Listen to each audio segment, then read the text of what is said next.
రిలీజియన్లో కూడా out of hand కాకూడదు అని ఆ రిలీజియన్ని ప్రాపర్గా దేవుడి దగ్గర నుంచి డైరెక్ట్గా ప్రజల దగ్గరికి తీసుకెళ్లే టీచర్స్ని నేను ఎంతో మందిని చూడాలి అనుకున్నాను, కానీ ఒక్కడనే చూశాను, అదే విజయప్రసాద్ రెడ్డి గారు.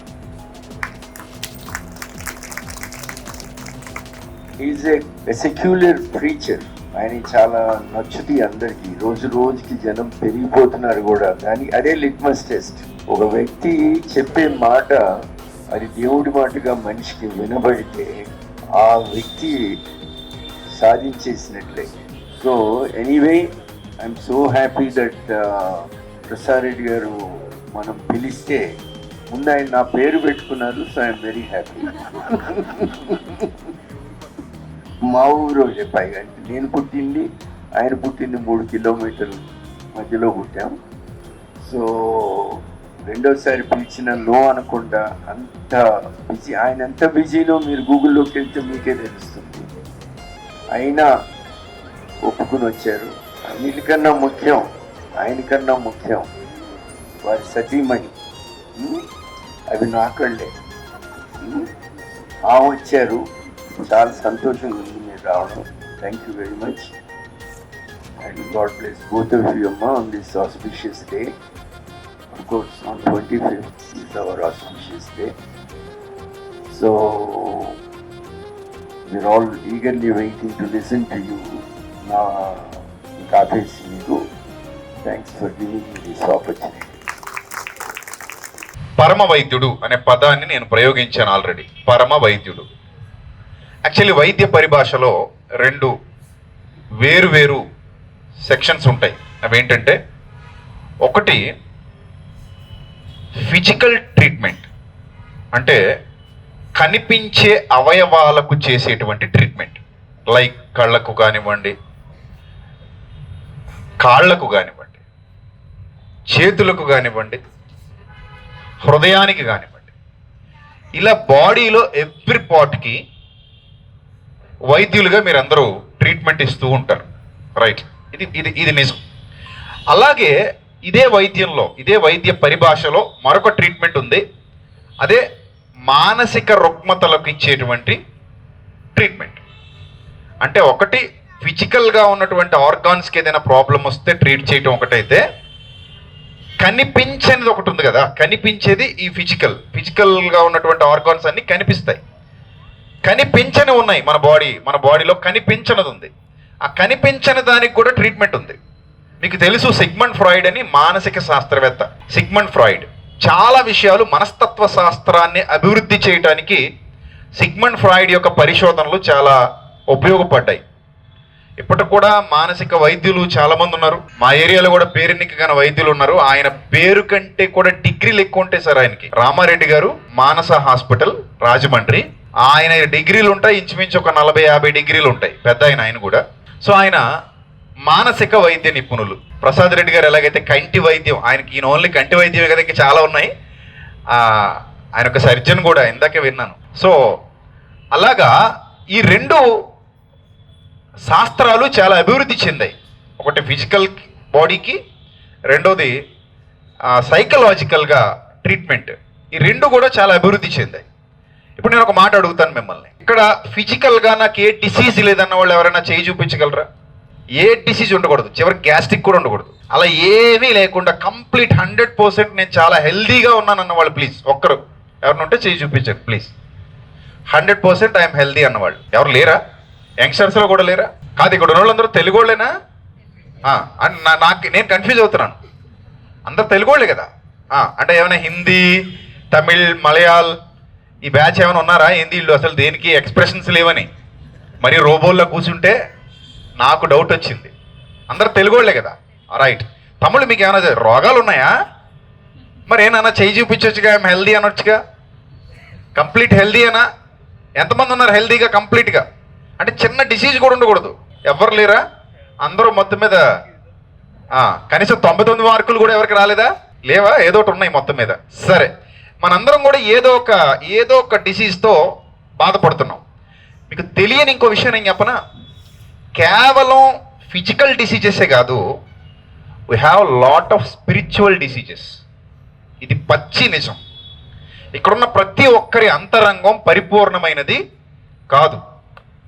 ప్రతి అంతరంగంలో కొన్ని డిసీజెస్ ఉంటాయి. అవి కంటికి కనబడవు కానీ ఉంటాయి లోపల. ఉన్నాయని మీరు ఎంఆర్ఐ స్కానింగ్కి వెళ్ళినా చెప్పలేరు. మీరు ఏ స్కాన్కి వెళ్ళినా ఆ రోగాలు లోపల ఉన్నాయని ఎవ్వరూ కనిపెట్టలేరు. అలాంటి భయంకరమైన రోగాలు లోపల ఉంటాయి. అవి ఎవరికి తెలుస్తాయి? ఒకటి, నీకు తెలుస్తాయి. రెండోది, దేవుడికి తెలుస్తాయి.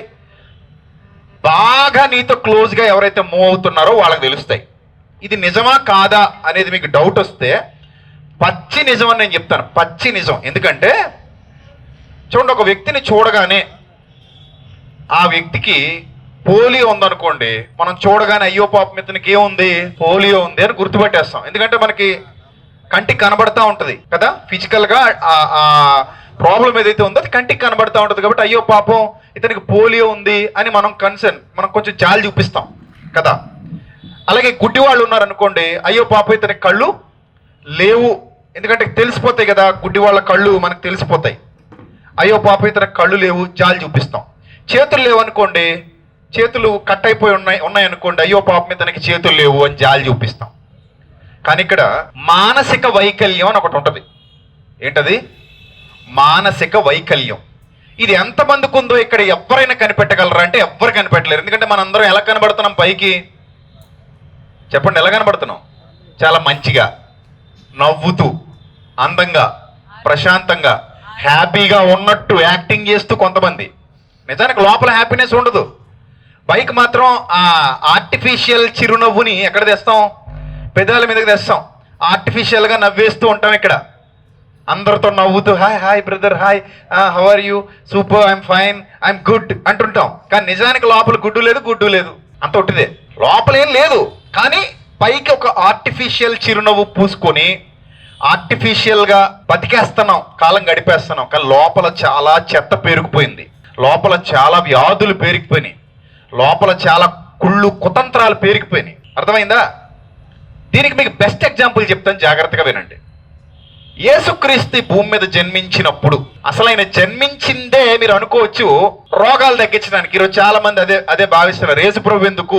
రోగాలు తగ్గించడానికి. ఆ రోగాలు తగ్గించడానికి అనే పాయింట్ లో చాలా మంది మిస్అండర్స్టాండ్ చేసుకున్నారు. కరెక్టే, యేసు ప్రభు ఒక స్టేట్మెంట్ ఇచ్చారు. ఎందుకు పుట్టారు మీరు ఈ భూమి మీదకి? మీరు ఎందుకు రావాల్సి వచ్చింది పరలోకాన్ని విడిచిపెట్టి? క్రిస్మస్ అంటే అర్థం ఏంటండి? పరలోకం నుంచి యేసుక్రీస్తు అనే రక్షకుడు ఒక శరీరాన్ని తీసుకొని, తెలుగు భాషలో అవతారము అంటారు. అవతారము అంటే అర్థం ఏంటంటే ఒక శరీరాన్ని తీసుకోవటం అని అర్థం. అవతారాలు అంటే యాక్టింగ్ అని కాదు. అచ్చ తెలుగులో అవతారము అంటే ఒక శరీరాన్ని తీసుకోవటం. ఆయన ఎందుకు అవతారం అంటే శరీరధారి. ఇంకా లోపలికి వెళ్ళి మాట్లాడుకుంటే శరీరధారి. ఒక శరీరాన్ని తీసుకొని ఆ పరలోకం నుంచి ఆయన భూమి మీదకి రావడంలో గల ముఖ్య ఉద్దేశం ఏంటి అని శాస్త్రులు, పరిసయ్యులు యేసు ప్రభు వారిని అడిగినప్పుడు ఆయన ఇండైరెక్ట్గా ఒక ఆన్సర్ ఇచ్చారు. ఆ ఆన్సర్ ఏంటో తెలుసా? రోగులకే కదా వైద్యుడు కావాలి, ఆరోగ్యవంతుడికి ఎవరు అక్కర్లేదు, వైద్యుడు అక్కర్లేదు కదా అన్నారు. ఎవరన్నారు ఈ మాట? Direct statement. ఎవరిది స్టేట్మెంట్?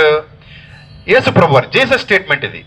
ఏమంటారంటే రోగులకు వైద్యుడు కావాలి, ఆరోగ్యవంతుడికి ఎవరు అక్కర్లేదట, వైద్యుడు అక్కర్లేదు. మీరు చెప్పండి, ఈ హాస్పిటల్కి ఎవరు వస్తారు చెప్పండి? కంటికి ఎవరికైతే జబ్బు ఉందో వాళ్ళే వస్తారు, అంతేనా? కంటికి ఏ జబ్బు లేని వాళ్ళు హ్యాపీగా రోడ్డు మీద పోతూ ఉంటారు, మీ హాస్పిటల్ వైపు చూస్తూనే వెళ్తారు వాళ్ళు. కానీ రారు లోపలికి. మ్యాక్సి విజన్ ఉందండి ఇక్కడ అని చూసుకుని వెళ్ళిపోతారు వాళ్ళు. కానీ వాళ్ళకి విజన్లో ఏ ప్రాబ్లం లేదు కాబట్టి మ్యాక్సి విజన్కి రారు. వాళ్ళకి విజన్లో ఏదైనా ప్రాబ్లం ఉంటే ఖచ్చితంగా ఏం చేస్తారు? మ్యాక్సి విజన్కి వస్తారు. ఎందుకంటే మీ అవసరం ఉంది వాళ్ళకి. ఇక్కడ యేసుప్రభు ఏమన్నారంటే, అసలు శాస్త్రులు ఉన్నారు, పరిసయ్యులు ఉన్నారు, ఆ రోజుల్లో కూడా చాలా మంది వైద్యులు ఉన్నారు. నాటు వైద్యం అమల్లో ఉండేది, ఆయుర్వేద వైద్యం అమల్లో ఉండేది ఆ రోజు. సొలొమోన్ అనే ఆయన పెద్ద పెద్ద పుస్తకాలే రాశాడట వైద్య శాస్త్రానికి సంబంధించి. అలాంటి నాలెడ్జ్ ఉన్న రోజుల్లో యేసుప్రభు ఈ లోకానికి వచ్చినప్పుడు వాళ్ళు అడుగుతుంటే ఆయన అంటాడు, రోగులకు వైద్యుడు కావాలి కానీ ఆరోగ్యవంతుడికి ఎలాంటి వైద్యుడు అవసరం లేదు. ఎందుకంటే నువ్వు కంప్లీట్ గా హెల్దీగా ఉన్నావు. నువ్వు కంప్లీట్ గా హెల్దీగా ఉన్నప్పుడు నీకు ఏ వైద్యుడి దగ్గరికి వెళ్ళాల్సిన అవసరత లేదు. ఎప్పుడైతే నీకు డిసీజ్ వస్తుందో, ఎప్పుడైతే నీకు ప్రాబ్లం వస్తుందో అప్పుడు కదా నువ్వు వైద్యుడి దగ్గరికి వెళ్తావు. ఇప్పుడు యేసుప్రభు ఈ విషయం చెప్పగానే చాలా మంది ఏమనుకున్నారంటే, ఆరోగ్యవంతుడికి వైద్యుడు అక్కర్లేదు, రోగికి వైద్యుడు కావాలి అని అనగానే చాలా మంది తండోపతండాలుగా రోగుల్ని తీసుకెళ్ళడం మొదలు పెట్టారు ఆయన దగ్గరికి. ఏ రోగుల్ని తీసుకెళ్లారు మీరు బాగా అబ్జర్వ్ చేయండి. బైబిల్ చదివేటప్పుడు ఏ రోగుల్ని తీసుకెళ్లారంటే, ఒక రోజట పెరాలసిస్ వచ్చి చేతులు కాళ్ళు పడిపోయి మంచం పట్టేసిన వ్యక్తిని తీసుకెళ్లారట. యేసు ప్రభు హీల్ చేసి పంపించేశారు. మరో రోజు ఏం చేశారంటే, కళ్ళు లేని ఆయన తీసుకెళ్లారు. ఆయన హీల్ చేసి పంపించేశారు. కొత్త కళ్ళు ఇచ్చారు. ఇప్పుడున్నట్టు జిమ్మిక్కులు ట్రిమ్మిక్కులు కాదు. ఇప్పుడు చాలా మంది ట్రిమ్మిక్కులు చేస్తున్నారు. మన లొకాలిటీస్ లో మనం చూస్తున్నాం వాళ్ళు చేసే మ్యాజిక్లు అని, మ్యాజిక్ షోలు. నిజానికి వాళ్ళు కొత్త అవయవాలు ఇవ్వరు, కొత్త కళ్ళు ఇవ్వరు, కొత్త కాళ్ళు ఇవ్వరు, ఏమివ్వరు. ఇవ్వకుండా డ్రామా, క్రిస్టియన్ మీటింగ్స్ లో జరుగుతున్నటువంటి చీప్ ట్రిక్లు అవి మనకు అవమానంగా మారుతున్నాయి. రోజు రోజుకి అలాంటి చీప్ ట్రిక్స్ చేసేవాళ్ళు పెరిగిపోతున్నారు. తప్పు వాళ్ళది కాదు, వాళ్ళని నమ్మే వాళ్ళది తప్పు. వీళ్ళు ఆలోచించుకోవాలి, అక్కడ ఏం జరిగిందా, కొత్త కళ్ళు ఏమైనా వచ్చాయా, కొత్త కాళ్ళు ఏమైనా వచ్చాయా, కొత్త అవయవాలు ఏమైనా వచ్చాయా, కొత్త ఆర్గాన్స్ ఏమైనా వచ్చాయా అని ఆలోచించకుండా తోస్తే పడిపోవటం, నెట్టేస్తే పడిపోవటం, సూటితో కొట్టేవాడు ఒకడు, ఉఫ్ అనేవాడు ఒకడు, తుఫ్ అనేవాడు ఒకడు, ఇలాంటి వాళ్ళు పెరిగిపోతుంటే మనం వాళ్ళని ఇంకా ఎంకరేజ్ చేస్తున్నామంటే కంప్లీట్గా మనం దేవుని మార్గానికి భిన్నంగా వెళుతున్నాం అని అర్థం. సో అలా ఎప్పుడు కూడా చీటర్స్ని ఎంకరేజ్ చేయకూడదు, మోసం చేసే వాళ్ళని ఎప్పుడు ఎంకరేజ్ చేయకూడదు. అది దేవునికి లెక్క చెప్పాల్సి వస్తుంది. ఒకరోజు నువ్వు మోసం చేసేవాడిని ఎందుకు ఎంకరేజ్ చేసావని అడుగుతాడు ఆయన. ఎందుకంటే మనం ఎడ్యుకేట్ అవ్వాలి, జ్ఞానవంతులం కావాలి, వివేకవంతులం కావాలి, ప్రతిదాన్ని నిశ్చితంగా పరిశోధన చేసి తెలుసుకోవాలి. ఇప్పుడు యేసుప్రభు వారి దగ్గరికి ఏ ఫిజికల్గా ఏ ప్రాబ్లంతో వెళ్ళినా వెంటనే ఇమ్మీడియట్గా నిమిషాలలో క్షణాలలో హీల్ అయిపోతుంది. ఒక రకంగా చెప్పాలంటే కొత్త ఆర్గాన్స్ వస్తున్నాయి. ఏమొస్తున్నాయి? కొత్త ఆర్గాన్స్ ఇస్తున్నాడు ఆయన. That is lord Jesus Christ. అందుకే ఆయన అంత పాపులర్ అయిపోయాడు ఆ రోజుల్లో. హేరోదు చక్రవర్తి యేసు ప్రభుని చూడాలనుకో కలలుగా అన్నాడట. ఆయన పెద్ద సెలబ్రిటీ అయినా ఎప్పుడైనా వస్తే ఒకసారి చూడాలి అని కలగన్నాడు. చివరికి ఎప్పుడు చూశాడు? క్రూసిఫిక్షన్ టైంలో చూశాడు. అప్పటి వరకు చూడలేకపోయాడు. ఎప్పుడైతే ఆయన అరెస్ట్ చేసి తీసుకొచ్చారో సిలువేసేయడానికి అప్పుడు చూడగలిగాడు. అప్పుడు కూడా ఏం కోరుకుంటున్నాడంటే, ఏమయ్యా నువ్వు చాలా అద్భుతాలు చేస్తావట కదా, సూచక్రియలు చేస్తావట కదా, నాకేమైనా చూపించవచ్చు కదా అంటే దాని మెజిషియన్ అనుకున్నాడు అతన్ని, ఆయన్ని. ఆ హేరోదు ఈయన ఒక మెజిషియన్, ఏదో షో చేస్తే చూద్దాం అన్నట్టు అలాంటి భావజాలలో ఉన్నాడు. అంటే ఆయనకి అర్థం కాలేదు యేసుక్రీస్తు, సరిగా అర్థం కాలేదు. ఇప్పుడు ఈయన వచ్చాడు, చాలా మంది కొత్త కొత్త అవయవాలు ఇచ్చాడు. కుష్ఠరోగుల్ని తల్లి కడుపులో నుంచి వచ్చినప్పుడు చేతులు ఎలా ఉంటాయి అలా చేసి పంపించాడు. యాక్చువల్లీ కుష్ఠరోగుల చేతులు ఎలా ఉంటాయంటే తినేసి ఉంటాయి, ఇలా ఇలా ఇది ఈ ఆకారంలో ఉంటాయి కుష్ఠరోగుల చేతులు. తినేసేసి అంటే ఆ వైరస్ లోపలికంతా వేలు తినుకుంటూ వెళ్ళిపోద్ది, ఇంకేం ఉండదు, చిన్న మొండి వేళ్ళులా అయిపోతాయి అన్నమాట కుష్ఠరోగుల వేళ్ళు. అలా ఉన్న వేళ్లను కూడా ఇలా మార్చేశాడు ఆయన. అంటే అంత ఇన్స్టెంట్ హీలింగ్స్ అనమాట అవి, ఇన్స్టెంట్ హీలింగ్స్. అలాంటి అద్భుతాలు చేశాడు, మహత్కార్యాలు చేశాడు, సూచక్రియలు చేశాడు. ఇక్కడ పాయింట్ ఏంటంటే అవన్నీ చేశాక కూడా ఆయన మాట అనడం మానలా. నేను వైద్యం చేయడానికి వచ్చాను అంటున్నాడు. అంటే అన్ని చేస్తున్నావు కదా, ఇంకా వైద్యం అంటావేంటి నువ్వు అని అంటే, ఆయన ఆలోచన విధానం ఏంటంటే శరీరానికి వైద్యం చేసినా చేయకపోయినా ఏదో ఒక రోజు ఇది ఎక్కడ కలిసిపోద్ది చెప్పండి, ఏమైపోద్ది? మట్టికి ఇచ్చేయాలి దీన్ని.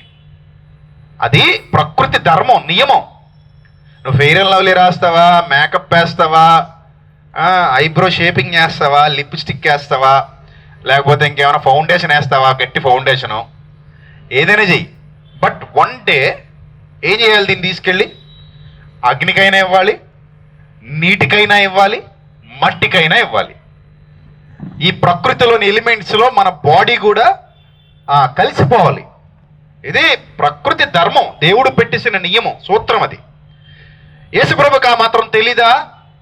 తెలుసు, ఆయనకు అన్నీ బాగా తెలుసు. కానీ జనాల దృష్టి దేని మీద ఉందంటే కేవలం ఈ బాడీ సోల్ లెవెల్కి వాళ్ళ ఆలోచన విధానం వెళ్ళలేదు. కేవలం ఎక్కడ ఆగిపోయారంటే బాడీ దగ్గరే ఆగిపోయారు. ఒక రోజట ఇలాంటి మీటింగ్ ఒకటి కండక్ట్ చేశారట యేసుప్రభు వారు. కండక్ట్ చేస్తే ఆయన మాట్లాడుతూ ఉన్నారు, జనాలు వింటూ ఉన్నారు, ఆయన మాట్లాడుతూ ఉన్నారు, జనాలు వింటూ ఉన్నారు. టైం తెలియలేదు, 3 రోజులు అయిపోయింది. టైం తెలియలేదు, ఎన్ని రోజులు అయిపోయింది? 3 days అయిపోయింది.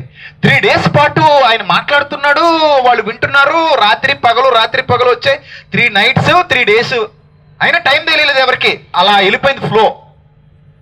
ఆ ఫ్లో అయిపోయిన తర్వాత అందరికి అర్థమైంది, అరే 3 days అయిపోయింది, ఈయన ఇప్పుడు వదిలాడు, కంప్లీట్ చేశాడు. కంప్లీట్ చేసేసరికి ఆ 3 days ఫాస్టింగ్ ప్రేయర్ అయిపోయింది, ఎవరికి ఫుడ్ లేదు. అప్పుడు ప్రభు అన్నారు, నాయన ఇప్పుడు వీళ్ళు ఇలాగే పంపించేస్తే కళ్ళు తిరిగి పడిపోతారేమో ఎక్కడైనా, కాబట్టి ఏదైనా పెట్టి పంపిద్దాం అన్నారు. పెట్టి పంపిద్దాం అని చెప్పేసి శిష్యులను అడుగుతారు, మీ దగ్గర ఏమైనా ఉందా, ఫుడ్ ఉందా అని అడుగుతారు. ఫుడ్ ఉందని అడిగితే వాళ్ళు ఏమంటారు, అయ్యా మేము అన్ని వదిలేసి మిమ్మల్ని వెంబడిస్తున్నాం, వాలంటరీగా వచ్చేసాం మీతో పాటు, మా దగ్గర ఏముంటాయి, ఎవరైనా ఇస్తేనే కదా మా దగ్గర డబ్బులు ఉంటాయి, మా దగ్గర ఏమీ లేవు, మా దగ్గర ఆహారం ఏమీ లేదు అంటే వెతకండి అంటే ఎవరో ఒక బాబు దగ్గర 5 రొట్టెలు ఉన్నాయట, 2 చిన్న కాల్చిన చేప ముక్కలు ఉన్నాయట. అంటే ఇవి తీసుకొచ్చి ఇచ్చారు, ఇవే ఉన్నాయి. ఇన్ని వేల మంది ఉన్నారు ఇక్కడ, దాదాపు పురుషులు ఒక్కరినే లెక్క పెడితే 5,000, ఓన్లీ జెంట్స్ లెక్క పెడితే ఎంతట 5,000. మరి ఓన్లీ జెంట్స్ వస్తారా, విత్ వైఫ్తో వస్తారు. ఒక 5,000 మంది వైఫ్లు, 5,000 మంది హస్బెండ్స్, అక్కడికి ఎంత అయింది? 10,000 అయింది. పిల్లలు ఒక్కొక్కరికి 2 వేసుకోండి ఒక్కో ఫ్యామిలీలో, అలా అయితే ఎంత అయింది? 20,000 అవుతుంది. ఇంకా వాళ్ళ అమ్మా నాన్నలు ఎవరైనా వచ్చి ఉంటే ఆ మీటింగ్కి అప్రాక్సిమేట్లీ ఒక 30,000 25,000 మధ్యలో ఉంటారండి. అంతమందికి ఇప్పుడు ఫుడ్ పెట్టాలి. పెట్టేశారు ఆయన. ఆకాశం తట్టు చేతులెత్తి ప్రార్థన చేసి విరిచి వడ్డించండి అంటే మల్టిప్లై అయిపోతున్నాయి, పెట్టే కొలది వస్తున్నాయి. అది చూసేశారు అందరూ, బాగా తిన్నారు, అట్లా పేకలు దాకా తిన్నారు, చూశారు. అప్పుడు అనుకున్నారు ఖచ్చితంగా ఈయన్నే ఫాలో అవ్వాలని. ఏం చేయాలి? ఖచ్చితంగా ఎవరిని ఫాలో అవ్వాలి? ఇప్పుడు యేసు ప్రభువునే ఫాలో అవ్వాలి. ఎందుకు ఫాలో అవ్వాలి చెప్పండి, మీరు చెప్పండి. ఎందుకు ఫాలో అవ్వాలి? ఇప్పుడు ఆయన్ని ఫుడ్ పెడుతున్నాడు, చేపలు పెడుతున్నాడు, ఏదో కాసేపు ముక్కు మూసుకొని అలా కూర్చుంటే ఆయన ముందుకెళ్ళి ఏదో చెప్తాడు, చెప్పేది అలా విన్నట్టుగా అలా యాక్టింగ్ చేసినా నిద్రపోయినా మొత్తం మీద విన్నట్టు నటిస్తే చాలు. తర్వాత ఏం పెడతాడు? మంచి ఫుడ్ పెడతాడు, చేప ముక్కలు పెడతాడు, రొట్టె ముక్కలు పెడతాడు. They are very interested. అది కావాలనిపించింది వాళ్ళకి. ఇప్పుడు వచ్చారు, కూర్చుంటున్నారు, మళ్ళీ వెతుక్కుంటూ వచ్చారు, సముద్రం దాటి వచ్చేసారు. అప్పుడు ప్రభు ఏమన్నారు తెలుసా? స్ట్రైట్ ఫార్వర్డ్, అసలు ఎక్కడ కూడా మొహమాటం లేదు ఆయనకి. ఏమన్నారు తెలుసా? మీరు నేనేం చెబుతున్నానో వినడానికి రావట్లేదు, మీరు భోజనం కోసం వస్తున్నారు నా దగ్గరికి అని అంత స్ట్రైట్ ఫార్వర్డ్గా కుండబద్దలు కొట్టి మాట్లాడారు ఆయన. కుండబద్దలు కొట్టేసి అప్పుడు అంటారు ఆయన ఒక స్టేట్మెంట్, వండర్ఫుల్ స్టేట్మెంట్ ఇచ్చారు ఆయన. ఏమనంటే, క్షయమైన ఆహారం కోసం కష్టపడకండి. దేనికోసం కష్టపడండి అన్నాడు ఆయన? యోహాను సువార్త 6వ అధ్యాయంలో ఉంటుంది ఆ మాట. యోహాను సువార్త 6వ అధ్యాయం 27-28 వచనాలు మీరు చదివితే అక్కడ చాలా క్లియర్గా మెన్షన్ చేశాడు. క్షయమైన ఆహారం కోసం మీరు ఇంత స్ట్రెస్ పడొద్దు, ఇంత రిస్క్ తీసుకోవద్దు. సముద్రం దాటి వచ్చారు మీరు నా దగ్గరికి, చిన్న పడవలెక్కి వచ్చేసారు అంటే ఫుడ్ మీద మీకు అంత ఇంట్రెస్ట్ ఉంది. క్షయమైన ఆహారం కోసం మీరు అంత కష్టపడొద్దు. మరి దేనికోసం కష్టపడాలి మీరందరూ? నిత్య జీవం కలుగజేసే అక్షయమైన ఆహారం కోసం మీరు కష్టపడాలి. అంటే మీకు స్పిరిచువల్ ఫుడ్ కావాలి. మీరు ఫిజికల్ ఫుడ్ మాత్రమే కావాలని కోరుకుంటున్నారు, ఈ బాడీకి కావాల్సిన ఫుడ్ మీద మాత్రమే దృష్టి పెట్టారు తప్ప మీకు స్పిరిచువల్ ఫుడ్ అవసరం లేదా? స్పిరిచువల్ ఫుడ్ కావాలి. నేను అది ఇవ్వడానికి వచ్చాను ఈ లోకానికి అంటాడు. ఎంత క్లియర్గా ఉంది చూడండి. యోహాను సువార్త 6వ అధ్యాయం మీరు చదవచ్చు ఇంటికి వెళ్ళిన తర్వాత కూడా, చాలా క్లియర్ కట్గా నేను మీకు స్పిరిచువల్ ఫుడ్ పెట్టడానికి వచ్చాను. మీకు 27వ వచనం 28వ వచనం మీరు ఇంటికి వెళ్ళాక చదవండి. యోహాను సువార్త 6వ అధ్యాయం 27 ప్రాపర్గా. ఒక ఇన్సిడెంట్ చెప్పి నేను ముగిస్తా, జాగ్రత్తగా వినండి. యేసు ప్రభు వారు స్పిరిచువల్ ఫుడ్ పెడుతున్నటువంటి టైంలో శాస్త్రులు పరిసయ్యులు అనే యోధ మతానికి చెందిన వాళ్ళు కూడా స్పిరిచువల్ ఫుడ్ లాంటిదే పెడుతున్నారు, కానీ that is not real food. వాళ్ళని ఆచారాలలో ముంచేలా చేసేసారు. ఇప్పుడు ఈయన వచ్చింది ఎందుకంటే, అసలు ఎందుకు దిగొచ్చాడంటే పైనుంచి మనుష్యులకు సంస్కారం నేర్పించాలి, మనుష్యుల ఆలోచన విధానాన్ని మార్చాలి. అసలు మందు ఎక్కడ వేయాలి? మూలంలో పడాలి. మందు ఎప్పుడు కూడా మూలంలో వేయాలి. ఇప్పుడు కంటి లోపల ఉందమ్మా ప్రాబ్లం, క్రీమ్ రెప్ప మీద రాస్తే తగ్గుతుందా? ఏదైనా ఒక ఆయింట్మెంట్ లేకపోతే ఇంకోటి తీసుకొని రెప్ప మీద రాసుకుంటూ పోతే పూతలు వేస్తే తగ్గుతుందా? అది తగ్గదు కదా. ప్రాబ్లం ఎక్కడుంది? లోపల ఉంది. అప్పుడు ట్రీట్మెంట్ ఎక్కడ జరగాలి? లోపల జరగాలి. ఇప్పుడు మనిషికి ట్రీట్మెంట్ ఎక్కడ జరగాలి? మనిషికి ట్రీట్మెంట్ ఎక్కడ జరగాలి అంటే మనసులో జరగాలి. Catch my point. మనిషికి ట్రీట్మెంట్ ఎక్కడ జరగాలి? మనసులో జరగాలి. మనసులో ట్రీట్మెంట్ చేసే వైద్యుడు ఎవరైనా ఉన్నారా అంటే హృదయ రహస్యాలు ఎరిగిన వాడు రావాలి. ఇంకా హృదయ రహస్యాలు ఎరిగిన వాళ్ళు ఎవరున్నారు ఈ భూమి మీద? ఒక్క సృష్టించిన సృష్టికర్త మాత్రమే ఉన్నాడు. He is the creator. ఆయన వచ్చాడు. ఆయన వచ్చి ఇప్పుడు మీ హృదయాలకు నేను వైద్యం చేయాలి. అప్పుడు ఒక ఇన్సిడెంట్ జరిగింది. కరెక్ట్గా ఒక ఇన్సిడెంట్. అదేంటంటే ఆ జ్యూస్ కల్చర్స్ చాలా డిఫరెంట్ ఉంటాయి. ఆ జ్యూస్ కల్చర్లో భోజనం చేయాలంటే స్నానం చేయాలి. స్నానం చేస్తే తప్ప భోజనం చేయకూడదు. చేతులు కడుక్కుంటే తప్ప ఏం చేయకూడదు?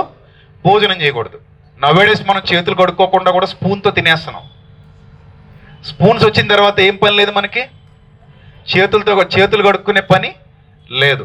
ఇంక ఈ టిష్యూస్ వచ్చిన తర్వాత, ఈ షవర్మా లాంటివి వచ్చిన తర్వాత వాడే పేపర్ చుట్టిచ్చేస్తాడు. ఈ పిజ్జాలు బర్గర్లు పేపర్లు చుట్టిచ్చేస్తున్నాడు. చక్కగా ఏం చేస్తున్నాం? తినేస్తున్నాం.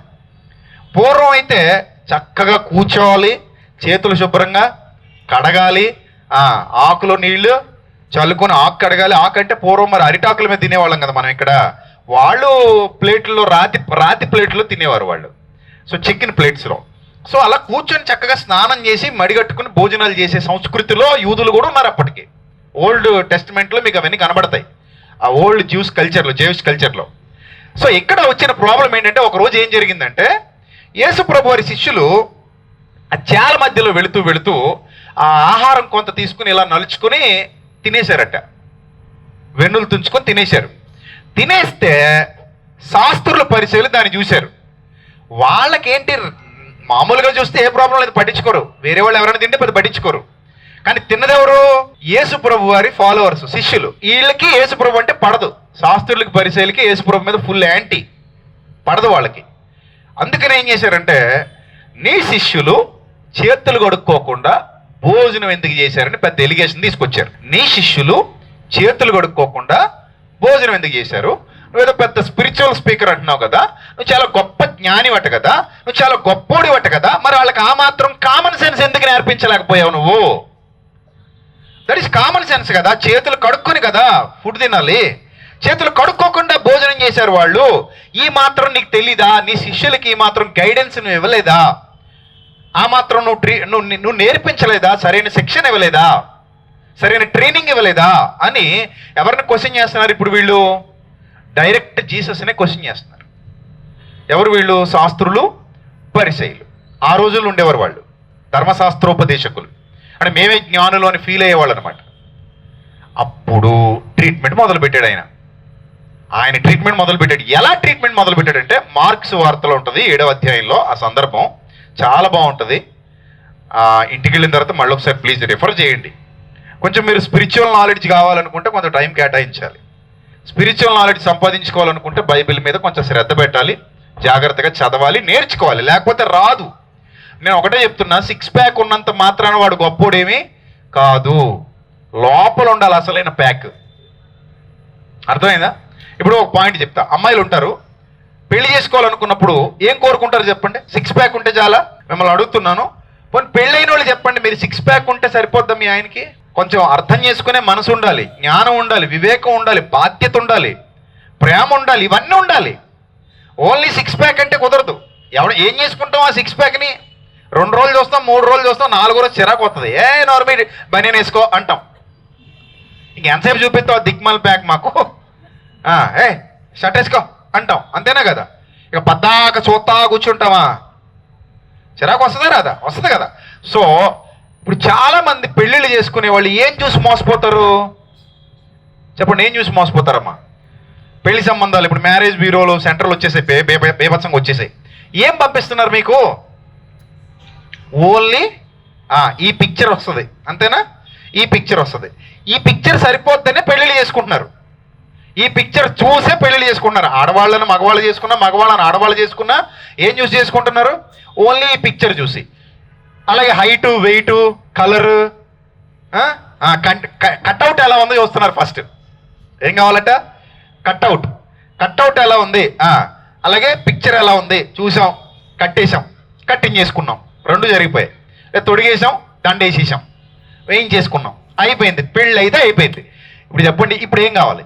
ఒక నెల రోజులు ఈ అట్రాక్షన్ మీద నడుస్తుంది బండి నెల రోజుల పాటు ఛార్జింగ్ బాగుంటుంది కాబట్టి ఫస్ట్ కొత్తలో ఛార్జింగ్ బాగా వస్తుంది, ఏ ఫోన్ అయినా సరే 100%. తర్వాత మెల్లిగా ఏమవుతుంది చెప్పండి ఏమవుతుంది చెప్పండి? ఎస్, లోపల ఛార్జింగ్ ఏమవుతుంది? డౌన్ అవుతుంది. అప్పుడు అర్థం అవుతుంది మనకు కావాల్సింది ఈ ప్యాక్ కాదురా అబ్బా, కట్అవుట్ చూసి మోసపోయాం. కట్అవుట్ బాగుంది కానీ కంటెంట్ బాగాలేదు. ఏం బాగుంది? కట్అవుట్ బాగుంది, లోపల కంటెంట్ బాగాలేదు. మనం ఏం చూసి మోసపోయాం? కట్అవుట్ చూసి మోసపోయాం. తెల్లగా ఉన్నాడు, మహేష్ బాబు లాగా ఉన్నాడు, ప్రభాస్ లాగా ఉన్నాడు, మనకు అదెందుకు చెప్పండి? లేకపోతే అమ్మాయి హీరోయిన్ లా ఉంది, చాలా అందంగా ఉంది, చాలా బ్యూటిఫుల్ లుక్ ఉంది, ఎవరికి కావాలి చెప్పండి బ్యూటీ?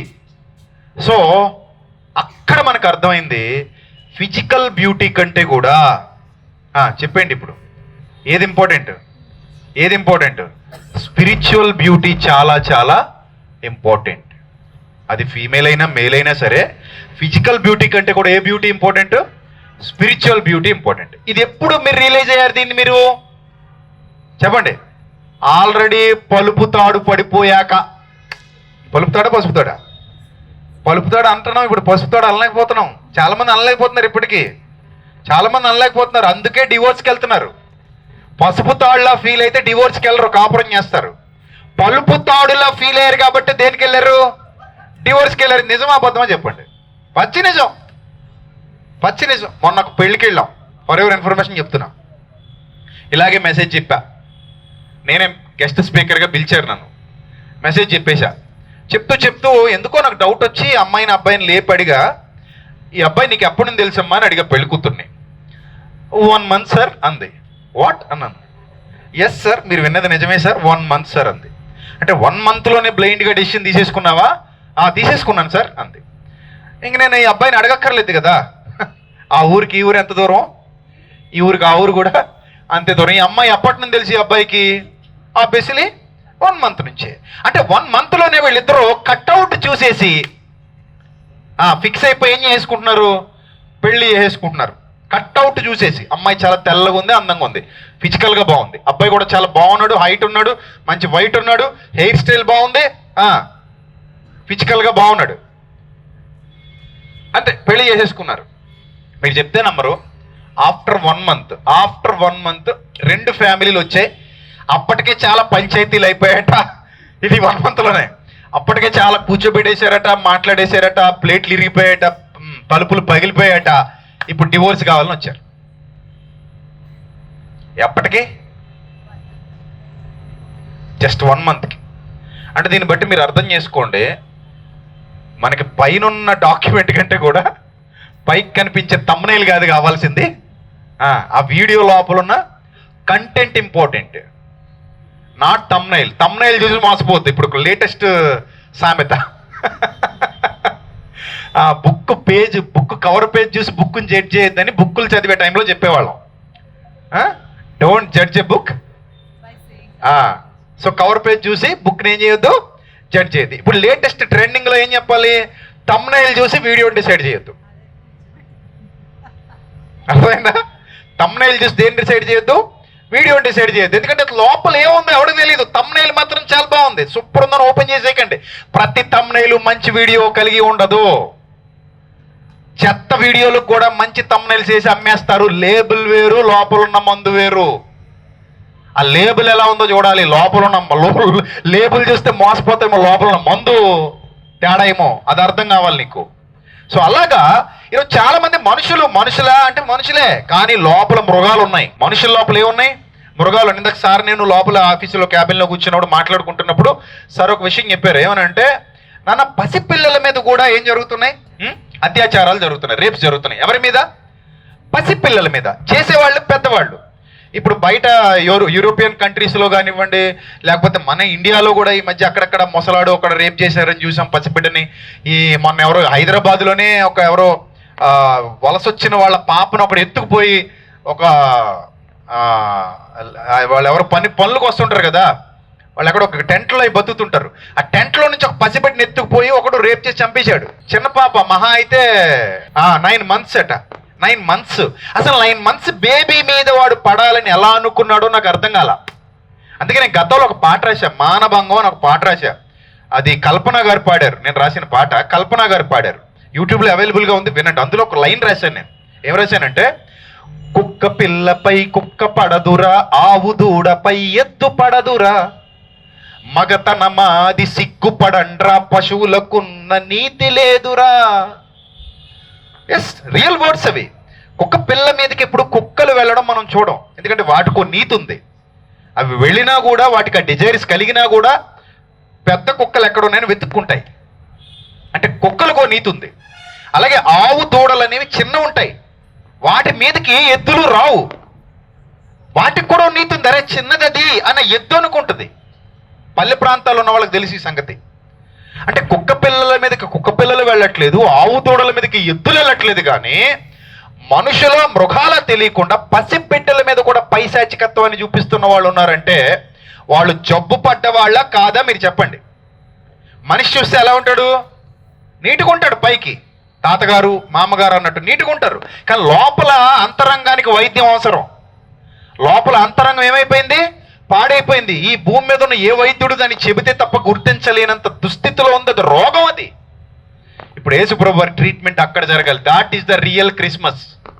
అందరు గుర్తుపెట్టుకోండి. చాలా మంది సేవకులు చెప్తుంటారు, యేసుప్రభుని హృదయంలో జన్మించినప్పుడే నిజమైన క్రిస్మస్ అంటుంటారు. దానికి క్లియర్ కట్గా లోపల ఉన్న కంటెంట్ చెప్పరు.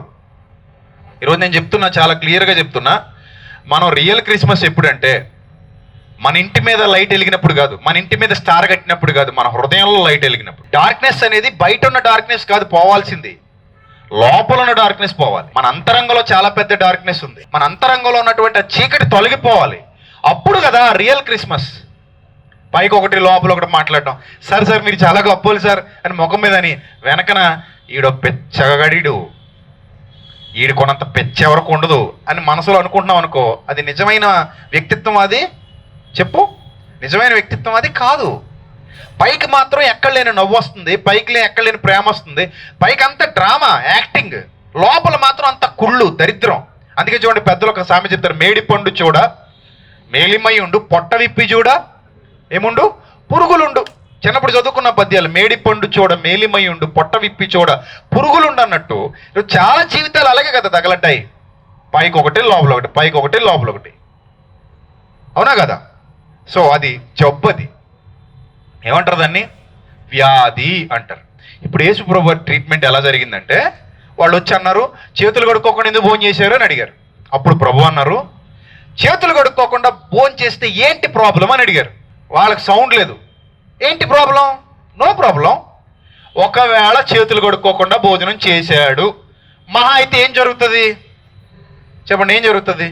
లోపలికి బ్యాక్టీరియా వెళ్తుంది. లోపలికి బ్యాక్టీరియా వెళ్తే మీరు వెంటనే మళ్ళీ యాంటీబయాటిక్ ట్యాబ్లెట్ వేసుకోవాలా?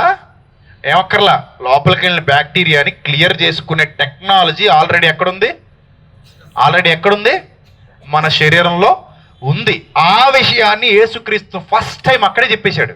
అప్పటికి ఇంకా వైద్య శాస్త్రం డెవలప్ అవ్వలా. ఆయన అంటాడు, మీరు ఏదైతే తింటారో అది కడుపులోకి వెళ్తుంది, కడుపు దాన్ని పవిత్రపరుస్తుంది అని చెప్పాడు ఆయన. మీరు ఒకవేళ ఫుడ్ ఇన్ఫెక్షన్ వచ్చినా కూడా 2-3 రోజులు ఏం తినకుండా అలాగే ఉండిపోయారు అనుకోండి, వితౌట్ మెడికేషన్తో కూడా మీరు ఏమవ్వచ్చు, మీకు లోపల ఇమ్యూనిటీ పవర్ ఉంటే అదే క్లియర్ చేసేసుకుంటుంది. మహా అయితే 2-3 రోజులు ఇబ్బంది అవుతుంది పొట్టలో. మీరు ఏం తినరు, వాటర్ తాగుతూ అలా ఉండిపోతారు. దానికి రెస్ట్ ఇచ్చేసారు. రెస్ట్ ఇచ్చేస్తే ఖచ్చితంగా మన బాడీ లోపల ఏం చేసేసుకుంటుంది? హీల్ చేసేసుకుంటుంది. దానికి ఆ నేచర్ ఉంది. ఎస్, ఆ నేచర్ ఉంది. అది చెప్పారు యేసుక్రీస్తు.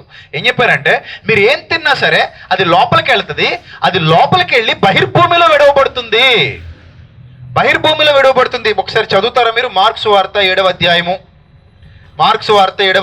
15వ వచనం జాగ్రత్తగా చూద్దాం. వెలుపల నుంచి లోపలికి పోయి మనిషిని అపవిత్రుడిగా చేయగలిగేది ఏదీ లేదు, కానీ లోపల నుంచి బయటకు వచ్చేది ఏదైతే ఉందో అది కదా మనిషిని అపవిత్రుడిని చేస్తుంది. ఫుడ్ లోపలికి వెళ్ళడం వల్ల మీరు పాడైపోవట్లా, బయటకు వచ్చేది ఏదైతే ఉందో అది కదా మిమ్మల్ని పాడు చేస్తుంది అని అంటాడు ఆయన. చూడండి ఎంత బాగుందో. అది వాడి హృదయంలోకి వెళ్ళదు, కడుపులోకి వెళ్తుంది, బహిర్భూమిలో విడవబడుతుంది. ఇట్లు మీ కడుపు భోజన పదార్థాలన్నిటిని ఏం చేస్తుంది? పవిత్రపరుస్తోంది. ఆ నేచర్ ఉంది మన బాడీకి, మన జీర్ణ వ్యవస్థకి. మీరు ఏం తిన్నా సరే, ఇప్పుడు మనం తినేవన్నీ మంచివి కాదు, కొన్ని చెడ్డవి కూడా తింటుంటాం మనం. ఇప్పుడున్న రోజుల్లో అయితే ఎక్కువ చెడ్డవే తింటున్నాం, అవునా కదా? మీరు చెప్పండి. బయట ఫుడ్స్ అన్ని మంచివా చెడ్డవా? చాలా చెడ్డవే తింటున్నాం. ఈవెన్ లైక్ పానీపూరి కొన్ని చోట్ల బ్యాన్ చేశారు, కానీ ఆ పానీపూరి ఎంత వర్స్ట్ గా ఉన్నా మనకు అదే టేస్టీగా అనిపిస్తుంది. తింటున్న వాళ్ళు ఉన్నారు. కలర్ కోటింగ్ ఉన్న ఫుడ్స్, భయంకరమైన టేస్టీ సాల్ట్ అంటారు, చాలా మంచిది కాదు, అది చెడ్డది. అలాగే కొన్ని preservatives, that is not good for health, అయినా అది తింటాం. అలాగే కొన్ని బిర్యానీస్, మొన్న చెన్నైలో చూశారు, మటన్ బిర్యానీ పేరుతో కుక్క బిర్యానీ అమ్ముతున్నారు. ఎంత మాంసం దొరికిస్తుంది చెన్నైలో. ఆ కుక్కలన్నీ, రోడ్డు మీద దొరికే కుక్కలన్నీ పట్టుకోవడం, ఆటోలో వేసుకోవడం, తీసుకెళ్ళిపోవడం. మటన్ కొనాలంటే బయట కేజీ ఎంత ఉంది? 1000 రూపాయలు ఉంది. కుక్క ఫ్రీ కదా, ఎక్కడ పడితే అక్కడ దొరుకుతుంది, పట్టుకుంటారు, కొడతారు. వేడి mutton biryani. There is no mutton, only బౌబో మటన్ ఉందన్నమాట ఇక్కడ. అది పెట్టి చెన్నైలో చాలా మంది మేము కూడా తిన్నాం ఇక్కడ. ఏం చేసాం? మేము కూడా తిన్నాం ఇక్కడ. రియలైజ్ అయ్యారట అప్పుడు. ఏది ఆ ఫుడ్ స్కాండల్ బయటకు వచ్చిన తర్వాత, కేజీలు మటన్ పోతుంది. ఎక్కడ పోతుందా అబ్బా ఇదంతా, ఎక్కడి నుంచి వస్తుందా ఇదంటే, ఇది మటన్, ఈ మటన్ కదా, ఈ మటన్ వేరే మటన్ ఇది అని రియలైజ్ అయ్యారు వాళ్ళు. బిర్యానీలో మసాలా దట్టించేశారు కదా, కుక్కో మేకో ఎవరికి తెలుసు. ఆ వేడిలో వేడి తినేయడమే. మంచి కారం దట్టించి, మసాలా దట్టించి పెట్టేస్తాడు, ఏదో మీట్ వెళ్ళిపోతుంది లోపలికి అనుకోవడం, తినేయడం, అలా అయిపోయింది పరిస్థితి. సో అంత మాత్రం చచ్చిపోయారు. కుక్కని తెలిసాక వ్యాక్ అనుకున్నారు, కానీ తెలియకముందు ఎలా తిన్నారు చెప్పండి వీళ్ళు? చెప్పండి, ఎలా తిన్నారు? మేక అనుకుని తినేశారు. అంటే మేక అనుకుని తిన్నప్పుడు వామిటింగ్స్ రాలేదు, ప్రాబ్లం లేదు, హెల్తీగా ఉన్నారు. ఇంటికి వెళ్ళి ఏం చెప్తారు? సార్, ఇంటికి వెళ్ళిన తర్వాత భార్య అడుగుతుంది, ఏమండి భోజనం చేయరా? మటన్ బిర్యానీ తినొచ్చా అంటారు. ఏం తినొచ్చా? మటన్ బిర్యానీ తినొచ్చా, కానీ నువ్వు తినది కుక్క బిర్యానీ. అప్పుడు లాస్ట్లో తెలిసింది. తెలిసాక అనుకుంటున్నారు, కానీ తెలియక ముందు బాగానే తిన్నారు కదా. ఇప్పుడు ప్రభు ఏం చెప్తారంటే, అరే నాన్న, మీరు తిన్న దాని వల్ల మీకు ఏం అవ్వట్లేదు. కొంచెం ఏమైనా ఇన్ఫెక్షన్ వస్తుంది, పడకపోతే మళ్ళీ 2-3 రోజులకి ఏమైపోద్ది? సెట్ అయిపోతుంది, నో ప్రాబ్లం. ఫుడ్ వల్ల మీకు ఏ ఇబ్బంది లేదు, చేతులు కడుక్కోకుండా తిన్నందువల్ల కూడా మీకు ఏ ఇబ్బంది లేదు. అది లోపల హీల్ చేసుకుంటుంది. కానీ లోపల నుంచి బయటకు వచ్చే రోగాల గురించి ఇక్కడ మాట్లాడుతున్నాడు. చూడండి క్లియర్గా 21. మనిషి హృదయంలో నుండి, మనిషి మనసులో నుండి దురాలోచనలు వస్తాయట. ఏంటవి? దూరాలోచన ఉంటే దరిద్రం పనులు ఎందుకు చేస్తాం? ఏ ఆలోచన? దురాలోచన. చూడండి, 5 నిమిషాల సుఖం కోసం 9 నెలల పసిపాప మీద అత్యాచారం చేస్తే తర్వాత నేను చాలా సంవత్సరాలు జైల్లో ఏం చేయాలి? మగ్గిపోవాలనే దూరాలోచన ఉన్నవాడు ఇలాంటి దురాలోచనకు పాల్పడతాడా? పాల్పడ్డు. ఒక అమ్మాయిని కిడ్నాప్ చేసి తీసుకెళ్ళిపోతే ఎంత రిస్క్ ఉంటుంది లైఫ్లో అని అర్థం చేసుకున్నవాడు అలాంటి పనికిమాల పని చేస్తాడా? చేయడు. ఒక చేతిలో బ్యాగ్ లాక్కొని పరిగెడితే, లేదా ఒక చైన్ స్నాచింగ్కి పాల్పడి పరుగులు తీస్తే, ఎవరికైనా దొరికితే కుక్కను కొట్టినట్టు కొడతారని ఇంగిత జ్ఞానం ఉన్నవాడు అలాంటి తప్పుడు పనులు చేస్తాడా? చేయడు. అంటే లైఫ్లో ఏదో కావాలి అనే ఆలోచనతో తీసుకునే తప్పుడు నిర్ణయాలు, మర్డర్స్ కానివ్వండి, మానభంగాలు కానివ్వండి, చీటింగ్స్ కానివ్వండి, పక్కోడిది దోచేసుకుందామన్న నీచమైన ఆలోచన కానివ్వండి, ఏదో విధంగా పక్కోడిని ఇబ్బంది పెడదాం అనుకునే దరిద్రపు ఆలోచన కానివ్వండి, మీద యాసిడ్ పోయటాలు, ఇష్టం లేకపోయినా వెంటబట్టాలు, వాళ్ళని ఇబ్బందులు పెట్టాలు, వాళ్ళని హింసించటాలు, అలాగే పెళ్లి చేసుకుని భార్యను కొట్టేవాళ్ళు, తిట్టేవాళ్ళు, బాధ పెట్టేవాళ్ళు, చాలా ఇబ్బందులకు గురి చేసేవాళ్ళు చాలామంది ఉన్నారు కదా. బయట మాత్రం చాలా హంబుల్గా జెంటిల్మెన్లా ఉంటాడట, లోపలికి వెళ్ళక డాబర్మెన్ అట. బయట జెంటిల్మెన్, లోపల డాబర్మెన్. కరుస్తాడట. ఇందాక సార్ చెప్పారు, పెళ్లి చేసుకుని తీసుకెళ్లి సిగరెట్లతో కాలుస్తున్నాడట అమ్మాయిని. ఎక్కడ? విదేశాల్లో. ఏమనాలి? జబ్బు పట్టాడు, రోగి. ఏ రోగి? మానసిక రోగి, హృదయ రోగి, ఆత్మ సంబంధమైన రోగి. అందుకే ప్రభు ఫస్ట్ చెప్పాడు, ఆయన ఒక వైద్యుడు. Jesus is a doctor, heavenly doctor. Jesus is a doctor, heavenly doctor, spiritual doctor. ఆయన ఏం చెప్పాడంటే, నాయన మీకు దురాలోచనలు ఉంటే that is the big disease. అర్థమైందా? దురాలోచనలు. నెక్స్ట్ చదవండి. జారత్వాలు, దొంగతనాలు, నరహత్యలు, వ్యభిచారాలు, లోభాలు, చెడుతనం, కృత్రిమం, కామం, వికారం, మత్సరం, దేవదూషణ, అహంకారం, అవివేకం, ఇవి కదా రోగాలు. ఇవన్నీ మీరు మైండ్ లో పెట్టుకొని, ఇవన్నీ మీరు లోపల పెట్టుకొని మీరు దేన్ని డిసైడ్ చేస్తున్నారు? దేని గురించి మాట్లాడుతున్నారు మీరు పెద్దగా? దేని గురించి పెద్దగా మాట్లాడుతున్నారు? చేతులు కడుక్కోకుండా భోంచేసిన దాన్ని భూతత్వంలో చూపిస్తున్నారా? లోపల ఇంత చెత్త పెట్టుకొని, లోపల ఇంత దరిద్రం పెట్టుకొని బతికేస్తూ అది రోగమే కాదన్నట్టు పైకి మంచి డ్రెస్ వేసుకుని యాక్టింగ్లు చేస్తారా మీరు? ఇది కదా పెద్ద రోగం, ఇది కదా పెద్ద జబ్బు. దీనికి కదా ట్రీట్మెంట్ కావాలి, దీనికి కదా మీరు ట్రీట్మెంట్ తీసుకోవాలి. మరి ఎక్కడ తీసుకున్నారు మీరు ట్రీట్మెంట్? తీసుకోలేదు. సో ఆ ట్రీట్మెంట్ ఇవ్వడానికి నేను వచ్చా అన్నాడు ఆయన. అందుకే చూడండి, మన ఇండియాలో కూడా చెప్తారు మాటే మంత్రము అంటారు. మాటే మంత్రము. నేను అంటాను దేవుని మాటే నిజమైన మంత్రము. దేవుని మాటను మించిన మంత్రం మరొకటి లేదు. ఎందుకంటే he's the creator, he knows everything. ఆయనకు అన్నీ తెలుసు, మన గురించి మొత్తం తెలుసు. మన గురించి మనకు తెలియనిది కూడా ఆయనకు తెలుసు, ఎందుకంటే ఆయన హృదయ రహస్యములు ఎరిగినవాడు. కాబట్టి ఇప్పుడు ట్రీట్మెంట్ దేనికి కావాలి? బాడీకా, ఆత్మకా? చెప్పండి, శరీరానికా, ఆత్మకా? దేనికి కావాలి ట్రీట్మెంట్? ఆత్మకు కావాలి. ఆ ఆత్మకు ట్రీట్మెంట్ ఇవ్వడానికే పరలోకం నుంచి ఈ లోకానికి దిగొచ్చాడు యేసుక్రీస్తు. దానికి వాళ్ళ ట్రీట్మెంట్ ఆయన.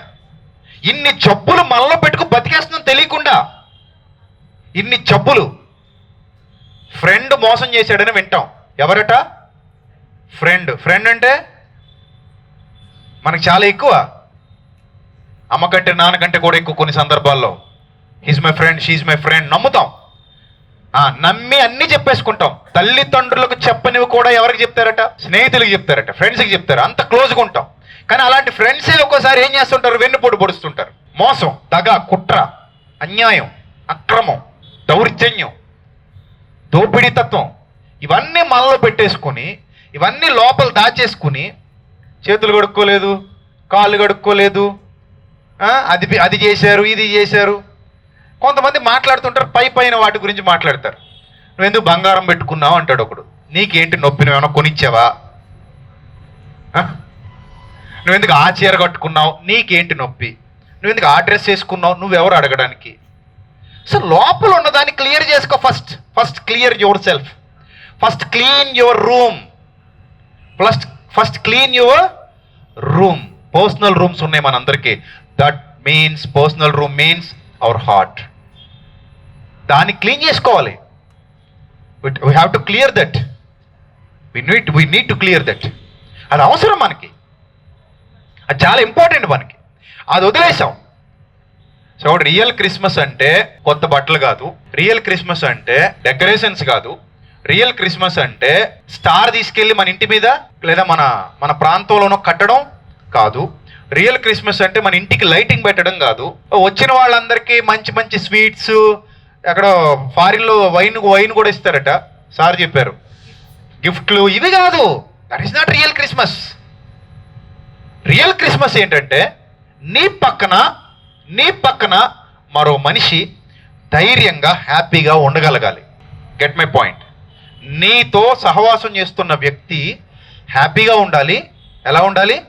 ధైర్యంగా ఉండాలి, సంతోషంగా ఉండాలి, అన్సెక్యూర్గా ఉండకూడదు, ఇన్సెక్యూర్గా ఉండకూడదు. ఎలా ఉండాలి? ప్రశాంతంగా ఉండాలి. అలా బతకనివ్వు పక్క మనిషిని. అలా పక్క మనిషిని బతకనివ్వాలంటే ఫస్ట్ మన హార్ట్ ఎలా ఉండాలి? క్లీన్గా ఉండాలి. మన హార్ట్లో ఎవరు ఉండాలి? జీసస్ ఉండాలి. లోపల పుట్టాలి ఆయన. నేను కోరుకునేది, నేను బోధించేది అదే. ఆయన లోపల పుట్టాలి. మన లోపల ఆయన పుడితే, మన లోపల ఆయన ఉంటే ఒక వెలుగు ఉదయించినట్టుగా ఉంటుంది. ఆ వెలుగు ఎప్పుడైతే నీలోనికి వస్తుందో నీ అంతరంగం శుద్ధీకరించబడుతుంది, నీలో మార్పు మొదలవుతుంది. నువ్వు ఇతరులకు హాని చేయకుండా నీలో ఉన్న రోగాన్ని ముందు నువ్వు ఐడెంటిఫై చేయగలుగుతావు. ఆ రోగాన్ని తగ్గించుకునే దిశగా నీ అడుగులు పడతాయి. అప్పుడు నువ్వు మారితే నీ చుట్టూ ఉన్న వాళ్ళందరూ హ్యాపీగా ఉంటారు కదా. నీ చుట్టూతో ఉన్న వాళ్ళు హ్యాపీగా ఉంటారు. అందుకే నిన్ను వల్లే నీ పొరుగు వానిని ప్రేమించు. అదే ఈజీగా అయిపోయేదా? అది అంత ఈజీనా? అది చెప్పండి. నిన్ను వల్లే నీ పొరుగు వాడిని ప్రేమించు, అదంత ఈజీనండి? అది ఎంత పడాలో లోపల. ఇప్పుడు ఒక డీజిల్లో ముంచేసిన షర్ట్ తీసుకొచ్చి నీకు ఇస్తే ఎంత టైంలో నువ్వు మళ్ళీ దాని పూర్వ రూపానికి తీసుకురాగలవు? వైట్ షర్ట్ని డీజిల్లో ముంచేసాం, తీసుకొచ్చి నీకు ఇచ్చాం. నువ్వు టైడ్ వాడతావా, సర్ఫెక్సెల్ వాడతావా, అవాక్కయ్యారా అంటావా, ఏం వాడతావు వాడుకో, ఏరియల్ వాడతావు వాడుకో, దాన్ని మళ్ళీ ఏం చేయాలి, కంప్లీట్గా ప్యూర్ వైట్ చేసి ఇవ్వాలి. అవుతుందా అంత తొందరగా? మా అక్క చెల్లెమ్మలు చెప్పాలి. రోజు బట్టలు ఉతుకుతారు కదా మీరు, చెప్పండి, అంత ఈజీగా చేసేయగలరా మీరు? ఎంత టైంలో చేయగలరా మీకు ఆ డీజిల్లో ముంచేసిన షర్ట్ ఇస్తే? కొన్ని అవ్వనే అవ్వవు, ఎందుకంటే అది కఠినమైన మరకలట. కఠినమైన మరకలను కూడా ఏం చేయగలదట అది? సర్ఫ్ ఎక్సెల్ ఏం చేస్తుందట? తొలగిస్తుందట, మొత్తం తీసేస్తుందట. ఇప్పుడు నేను అంటాను, కఠినమైన మరకలు ఎక్కడున్నాయి తెలుసా? మన హృదయంలో ఉన్నాయి. చాలా మరకలు ఉన్నాయి మనలో. ఆ మరకలన్నీ తొలగిపోవాలంటే లోపలికి లైట్ వెళ్ళాలి. సో అందుకే అన్నాడు, నేను లోకమునకు వెలుగును, I'm the light of world అన్నాడు యేసు ప్రభువు. నేనే మార్గము, నేనే సత్యము, నేనే జీవము, నేనే వెలుగు. ఆ వెలుగు లోపలికి వస్తే మనం సంస్కరింపబడతాం. ఈ రోజుల్లో ఆ బోధలు లేకపోవటం వల్ల క్రైస్తవుల్లో కూడా ఇలాంటి భయంకరమైన విపరీత ధోరణులు వచ్చాయి. క్రిస్మస్ అంటే ఎంత డ్యాన్స్ చేస్తే అంత క్రిస్మస్ అట. నీ డ్యాన్స్ వల్ల ఎవడు మారుతాడు చెప్పు? నీకంటే బాగా డ్యాన్స్ చేసేవాళ్ళు బయట ఉన్నారు. నీది దిక్కుమాల డ్యాన్స్, నీది అసలు బాగోదు, ప్రాపర్ నీకు అసలు గైడెన్స్ ఉండదు, నువ్వు వేసే డ్యాన్స్ బాగోదు, ఆ స్టెప్పులు సెట్ అవ్వవు, నీకంటే బాగా బయట డ్యాన్స్ చేసేవాళ్ళు చాలామంది ఉన్నారు. అంటే క్రిస్మస్ అంటే డ్యాన్స్ కాదు. డ్యాన్స్ వల్ల ఎవడిలోనూ ఏ మార్పు రాదు, ఎంటర్టైన్మెంట్ ప్రోగ్రామ్ అది. క్రిస్మస్ అంటే స్కిట్ కాదు, కామెడీ స్కిట్ కాదు. నీ కామెడీ స్కిట్ల కంటే గొప్ప కామెడీ స్కిట్లు జబర్దస్త్ షోలో కూడా చూపిస్తున్నారు వాళ్ళు. కొంచెం అటు ఇటుగా మనోళ్ళు కూడా అదే కామెడీ స్కిట్ చర్చలు వేసి క్రిస్మస్ కామెడీ స్కిట్ అంటున్నారు. ఎవరు మారరు కామెడీ స్కిట్ల వల్ల. That is also entertainment. So మనం ఒక పండుగ చేసుకోవట్లేదు క్రిస్మస్ పేరుతో మనం మన రెస్పాన్సిబిలిటీ గుర్తు చేసుకుంటున్నాం. క్రిస్మస్ పేరుతో మనం అసలు ఎలా ఉండాలో గుర్తు చేసుకుంటున్నాం. క్రిస్మస్ పేరుతో అసలు మన బ్రతికేంటో గుర్తు చేసుకుంటున్నాం. మనం ఎవరి దగ్గరికి వెళ్ళబోతున్నాం ఒకరోజు ఆయనకి లెక్క చెప్పాలి. ఇప్పుడు ఇక్కడ హెడ్ ఆఫ్ ద డిపార్ట్మెంట్ ఉన్నారా లేదా ఆయన, ప్రసాద్ రెడ్డి గారు? మీరు ఏం చేసినా ఆయనకి లెక్క చెప్పాలా, చెప్పక్కర్లేదా? మీ ఇష్టమేనా? మా ఇష్టమే అన్నవాళ్ళు చేయి చూపించండి ప్లీజ్. ఏం లెక్క చెప్పక్కర్లేదు, మా ఇష్టమే అన్నవాళ్ళు ఉండదు కదా. ఖచ్చితంగా ఏం చేయాలి? అకౌంటబుల్, అంతేనా కదా? అకౌంటబిలిటీ ఉందా లేదా? ఉంది. లెక్క చెప్పాలి. ఏం చేసినా సరే మనం ఆయన కింద పని చేస్తున్నాం కాబట్టి మనం లెక్క చెప్పాలి. అడిగితే చెప్పాలి, ఆన్సరబుల్గా ఉండాలి, బాధ్యతాయుతంగా ఉండాలి. ఇన్ ద సేమ్ సెన్స్ ఒకరోజు దేవుడు మనల్ని కూడా లెక్క అడిగే పరిస్థితి వస్తుంది అని బైబిల్ చెప్తుంది. ఇక్కడ నుంచి మనం వెళ్ళాలి అక్కడికి. మనం ఇక్కడ ఉండిపోవడానికి రాలా. మహామహులు కాలగర్భంలో కలిసిపోయారు. ఆ మధ్య గోల్కొండ కోటకి వెళ్ళా, చూపిస్తున్నారు చాలా రోజుల క్రిందట. అంతా తిరుగుతుంటే ఒక ఆయన అంటున్నాడు, గైడ్ అంటున్నాడు, 100 years కట్టారు సార్ దీన్ని అన్నాడు. ఎవరు కట్టారన్నాడు? నవాబుల్ సార్ అన్నారు. ఆయన పేరేంటన్నాను, అది తెలియదు సార్ అన్నాడు. ఫోటో ఉందా అన్నాను, లేదు సార్ అన్నాడు. ఇది మా రాణిగారి కోసం కట్టించుకున్నాడండి. రాణిగారు ఎక్కడున్నారన్నా, లేదు సార్. కానీ ఆ కట్టడాలు ఉండిపోయాయి, కట్టుకున్న వాళ్ళు మాత్రం కాలగర్భంలో కలిసిపోయారు. వన్ ఫైన్ డే నీ గురించి నా గురించి కూడా ఇలాంటి హిస్టరీ ఏం చెప్తారు మన పిల్లలు చెప్పుకుంటారు. వన్ ఫైన్ డే మనం కూడా ఇక్కడ ఉండం, వెళ్ళిపోతాం, చరిత్రలో కలిసిపోతాం. అప్పుడు నేను అంటాను, నువ్వు అకౌంటబిలిటీ మెయింటైన్ చేయాలి. ఖచ్చితంగా నీకు రెస్పాన్సిబిలిటీ ఉంది. నువ్వు ఆయనకి లెక్క చెప్పడానికి వెళ్ళాలి. ఆ లెక్క చెప్పడానికి వెళ్ళే ముందే జాగ్రత్తగా ఉంటే మంచిది. ముందు లోపల బ్యూటీ రావాలి. Inner beauty must important. లోపల మంచిగా తయారవ్వాలి. నీ లోపల క్రీస్తు ఉండాలి. నీ లోపల నీ హృదయంలో ఉన్న చెడు తొలగిపోవాలి. That is the real Christmas. ఇది అర్థమైన నాడు ఆయన అంటాడు, నువ్వు నా కుమారుడివి, నువ్వు నా కుమార్తెవి అంటాడు. అది లేకుండా జస్ట్ జీసస్ పేరు చెప్పుకుని బతికేస్తే ఏ ఉపయోగం ఉండదు. నేను చాలా యథార్థంగా చెప్తున్నాను, మీరు నమ్మాలి. సో కాబట్టి బయట పెట్టే దృష్టి కాసేపు లోపల పెడితే, లోపల క్లియర్ అయిపోతే బయట అంతా క్లియర్గా ఉంటుంది. లోపల క్లియర్ అవ్వకపోతే బయట ఏ క్లియర్నెస్ ఉంటుంది. ఇప్పుడు మీ వైద్య పరిభాషలో ఒక్క మాట చెప్పి నేను క్లోజ్ చేసేస్తాను. కళ్ళజోడు పెట్టుకున్నామండి, స్పెట్స్ పెట్టుకున్నాం. కొంచెం ఐసైట్ ఏమైంది చెప్పండి, ఏమైంది? స్పష్టత వచ్చింది, క్లియర్ అయింది. ఇది తీసేస్తే మళ్ళీ బ్లర్ వచ్చేస్తుంది, మళ్ళీ పెడితే క్లియర్ అయింది, మళ్ళీ తీసేస్తే బ్లర్ వచ్చేస్తుంది. ఇప్పుడు ప్రాబ్లం ఎక్కడుంది? లోపల ఉంది. అసలు ఈ కళ్ళజోడుతో పనే ఉండకూడదని ఆయన అన్నాడు ఇందాక, మీరు విన్నారు. నా లక్ష్యం ఏంటట, ఆయన లక్ష్యం ఏంటట?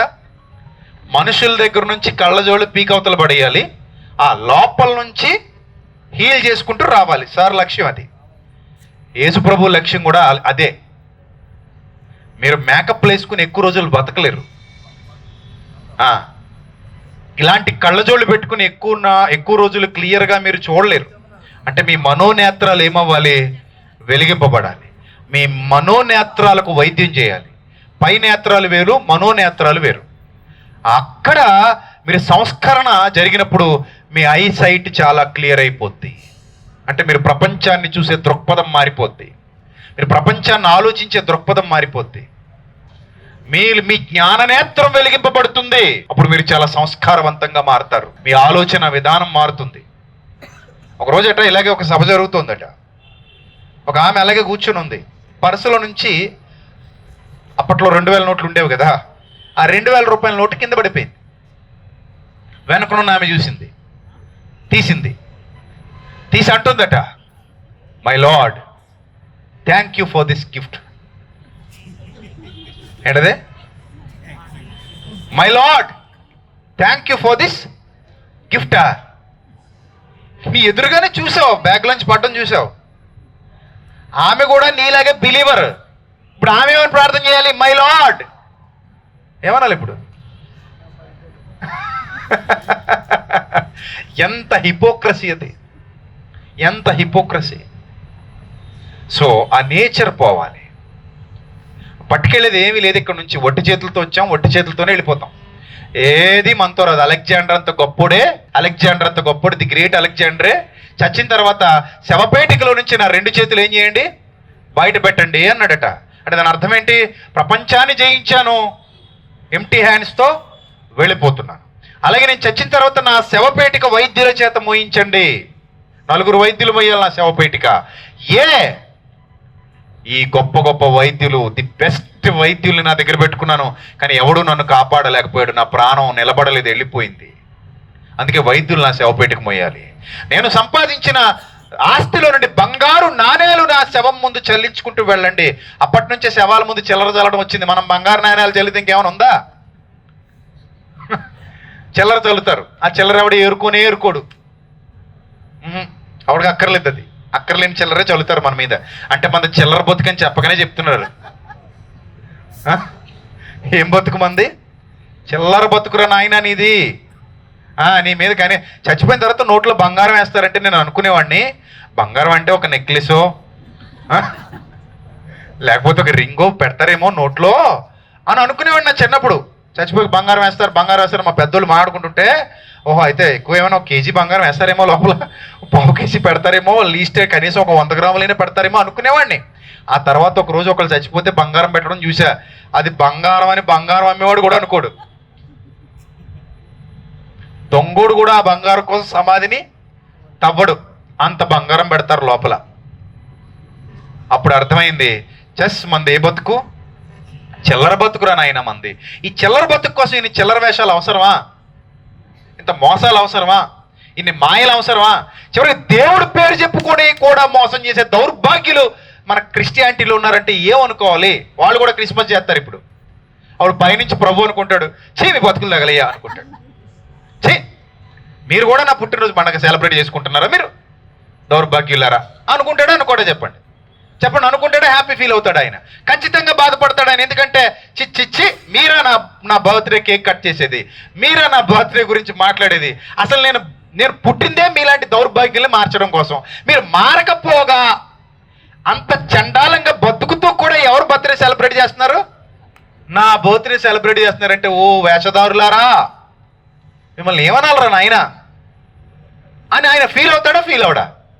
ఖచ్చితంగా ఫీల్ అవుతాడు. నేను అనుకుంటానండి, ఎక్కువ క్రిస్మస్లో ప్రపంచం అంతా హ్యాపీగా ఉంటుంది, ప్రభు మాత్రం చాలా బాధగా ఉంటాడని నేను చాలాసార్లు అనుకుంటాను. మీరేమంటారో చెప్పండి. ప్రపంచం అంతా హ్యాపీగా ఉంటుంది క్రిస్మస్ పేరుతో, కానీ ప్రభు మాత్రం ఎలా ఉంటారు? చాలా సాడ్గా ఉంటారట. చాలా సాడ్గా ఉంటారు. ఎందుకంటే మిమ్మును బట్టియే కదా నా నామం అన్యజనుల మధ్య దూషింపబడుతోంది. మీకు అసలు క్యారెక్టర్లెస్ ఫెలోస్ అయిపోయారు. క్యారెక్టర్ లేదు, ఏమీ లేదు, కానీ సెలబ్రేషన్ మాత్రం ఆకాశాన్ని అంటికిపోతుంది. అది యేసు ప్రభుకి నచ్చే పండగ కాదు. ఆయన జెన్యూన్గా ఉంటారు. జెన్యూన్గా ఉండే వాళ్ళని ఇష్టపడతారు. యథార్థవంతులు అంటేనే ఆయనకి ఇష్టం, నీతివంతులు అంటే ఆయనకి ఇష్టం, మంచిగా ఉంటే ఆయనకి ఇష్టం. అలా మారాలని ఆయన అక్కడి నుంచి ఇక్కడికి వచ్చాడు. ఆయన అక్కడి నుంచి ఇక్కడికి వచ్చి ఇక్కడి నుంచి అక్కడికి నేను తీసుకెళ్ళాలనుకుంటుంటే నువ్వు ఇక్కడి నుంచి ఇంకా కిందకి పోతున్నావు. అక్కడికి వెళ్ళే మాట పక్కన పెట్టు, కనీసం ఎక్కడ ఉండే వాళ్ళకు కూడా బతకలేకపోతున్నాం మనం. అక్కడికి ఎప్పుడు వెళ్తాం చెప్పండి. ఇంకా ఆయన ఇక్కడి నుంచి ఇక్కడికి వచ్చింది ఎందుకు? నిన్ను ఇక్కడి నుంచి అక్కడ తీసుకెళ్ళడానికి, అవునా కాదా చెప్పు? అంటే నీ స్టేజ్ పెంచాలని ఆయన అనుకున్నాడు, నీ లెవెల్ పెంచాలని ఆయన అనుకున్నాడు. కానీ మన లెవెల్ పెరుగుతుందా, రోజు రోజుకి దిగజారిపోతుందా? ఏమైపోతుంది? దిగజారిపోతుంది. దిగజారిపోతూ కూడా మనం ఏం చేస్తున్నాం? క్రిస్మస్ చేస్తున్నాం. అప్పుడిప్పుడు సామెత విన్నాను, అమ్మకి అన్నం పెట్టడు కానీ తల్లికి అన్నం పెట్టడాడు, కానీ పిన తల్లికి ఏం పెడతాడట? చీర పెడతానన్నాడట ఎవడో. తల్లికి ఏం పెట్టాడట? అన్నం పెట్టడట. కానీ పిన తల్లికి మాత్రం ఏం పెడతా అన్నాడట? చీర పెడతా అన్నాడట. అది నిజమా? నమ్మొచ్చా? అది నమ్మొచ్చా? నమ్మకూడదు. కన్న తల్లికి అన్నం పెట్టలేనాడు, పిన తల్లికి చీర ఏం పెడతాడు అన్నట్టు క్రిస్మస్ సెలబ్రేషన్స్. కానీ ప్రభువుకు లోబడే జీవితం మన బ్రతుకుల్లో లేదు. Is that real Christmas? మీరు చెప్పండి. Is that real Christmas? చెప్పాలమ్మా, is that real Christmas? No, no. క్రిస్మస్లో క్రీస్తు మిస్ అయిపోతున్నాడు. క్రిస్మస్ అంటే క్రీస్తు మిస్ అనమాట. క్రిస్మస్ అంటే ఏంటి రియల్ మీనింగ్ ఈ రోజుల్లో? క్రిస్మస్ క్రీస్తు miss, Christmas Christ miss, Christmas Christ miss. Once Christ miss అయిపోయాక ఇంకా క్రిస్మస్ వల్ల యూజ్ ఏముంది చెప్పండి? సో అందరికీ నేను చెప్పేది ఒకటే, ప్రేమపూర్వకంగా బిబ్లికల్ నాలెడ్జ్ లోపల జీవవాక్యాన్ని పెట్టుకోండి ప్లీజ్.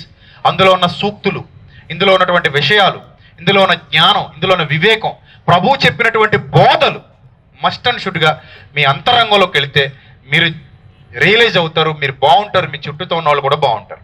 వన్స్ నేను ఒక క్యాండిల్లా మారితే నా చుట్టూ ఉన్న చీకటి అంతా ఏమైపోతుంది? పారిపోతుంది. సో నువ్వు ఒక క్యాండిల్లా మారాలి. That is the real candle light service. That is the real meaning of candle light service. So కాబట్టి ఇవన్నీ మీరు అర్థం చేసుకుని గొప్పగా ఎదుగుతారని, మంచిగా మారతారని, నిజమైన క్రిస్మస్ మీ హృదయంలో జరిగి ఆయన హ్యాపీగా ఫీల్ అయ్యే క్రిస్మస్ మీరు చేస్తారని కోరుకుంటూ నా మాటలు ముగిస్తున్నాను. ఫైనల్గా ఒకటే గుర్తుపెట్టుకోండి, మీ పుట్టుకరోజు జరిగితే మేమందరం కలిసి మిమ్మల్ని ఏం చేయాలి? హ్యాపీగా ఉంచాలా వద్దా? ఇక్కడ ఎవరిదో క్రిస్మస్ సుచేత గారిది బర్త్డే అనుకుందాం కాసేపు. రండి ప్లీజ్, ఒకసారి ఇలా రండి. ఈమె బర్త్డే అనుకుందామండి కాసేపు అనుకోండి. నిజం కాదు, మీరు హ్యాపీ బర్త్డే చెప్పకండి ఆవిడకి. నేను ఒక ఫేక్ బర్త్డే క్రియేట్ చేస్తున్నాను ఇప్పుడు. ఈవిడిది బర్త్డే అండి ఈరోజు. ఏం చేద్దాం మనం ఇప్పుడు? ఈమె బర్త్డే పేరు చెప్పుకుని ఈమె హ్యాపీగా ఉండాలా, మనం హ్యాపీగా ఉండాలా? ఇప్పుడు సెలబ్రేషన్ చేస్తున్నాం. ఎవరికి? ఈమెకి బర్త్డే అని సెలబ్రేట్ చేస్తున్నాం. ఇప్పుడు ఈమె బర్త్డేలో ఈమెను హ్యాపీగా ఉంచాలా, మనం హ్యాపీగా ఉంటే సరిపోద్దా చెప్పండి? మస్ట్ అండ్ షుడ్గా సెంటర్ ఆఫ్ ది అట్రాక్షన్గా ఈమెకు కూడా ఎలా ఉండాలి? హ్యాపీగా ఉండాలి. అప్పుడు రియల్ సుచేతాస్ బర్త్డే అనిపించుకుంటుంది అది.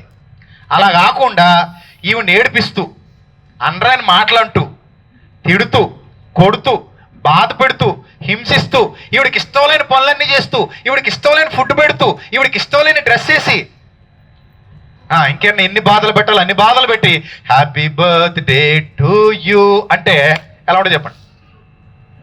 ఎలా ఉంటుంది చెప్పండి? చాలా చండాలంగా ఉంది కదా. ఈరోజు క్రిస్మస్ కూడా అలాగే ఉంటుందేమో అని నాకు డౌట్ వస్తుంది. మీకు వస్తుందా లేదు చెప్పండి?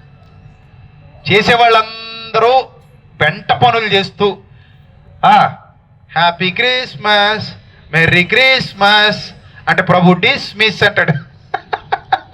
యువర్ డిస్మిస్ అంటాడు ఆయన. మనం క్రిస్మస్ అంటే ఆయన ఏమంటాడు?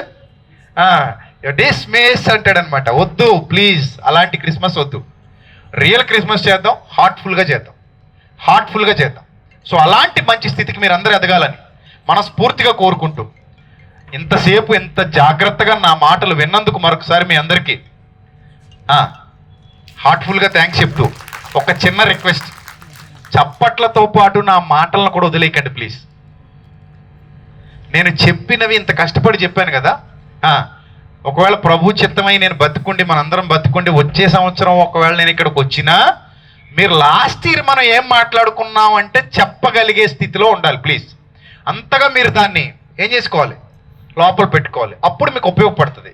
భోజనం పెడతారు ఇప్పుడు, సరే పెడతారు ఇప్పుడు, పెట్టిన దాన్ని ఏం చేసుకుంటారు చెప్పండి? ప్లేట్లో పెట్టిన దాన్ని ఏం చేసుకుంటారు చెప్పండి? భద్రంగా కడుపులో దాచుకుంటారు. అవునా కదా?